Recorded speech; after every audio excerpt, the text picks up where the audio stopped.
JEE mains ఎగ్జామ్‌కు తీసుకెళ్లాల్సిన important documents ఏంటో ఈ వీడియోలో తెలుసుకుందాం.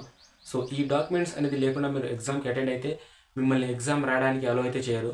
సో, ఈ ఇంపార్టెంట్ డాక్యుమెంట్స్‌లో ఫస్ట్ డాక్యుమెంట్ వచ్చేసి ఎవరైతే క్యాండిడేట్స్ ఎగ్జామ్ రాయబోతున్నారో వాళ్ళ యొక్క admit card. So, first one వచ్చేసి అడ్మిట్ కార్డ్. అడ్మిట్ కార్డ్ అంటే హాల్ టికెట్ అనేది కంపల్సరీగా తీసుకెళ్ళాలి.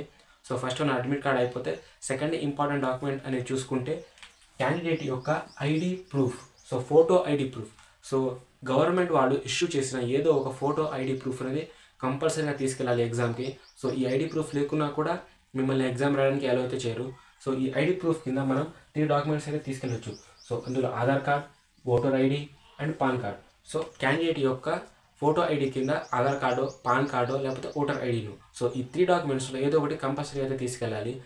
మనందరి దగ్గర ఆధార్ కార్డ్ అనేది అవైలబుల్‌గా ఉంటుంది కాబట్టి మీ యొక్క ఆధార్ కార్డ్ అనేది తీసుకెళ్ళండి.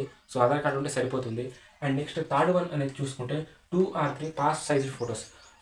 ఎవరైతే స్టూడెంట్స్ ఎగ్జామ్ రాయబోతున్నారో వాళ్ళ యొక్క latest 2 or 3 pass size photos కూడా తీసుకెళ్ళండి.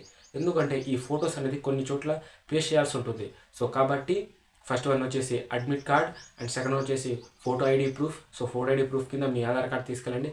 ఆధార్ కార్డ్ లేకపోతే ఓటర్ ఐడీను లేకపోతే సెకండ్ వన్ పాన్ కార్డ్ను ఏదో ఒకటి తీసుకెళ్ళండి. అండ్ థర్డ్ వన్ చూసుకుంటే latest 2 or 3 photo sized photos అంటే స్మాల్ సైజ్డ్ ఫోటోస్ అనేది కూడా తీసుకెళ్ళండి.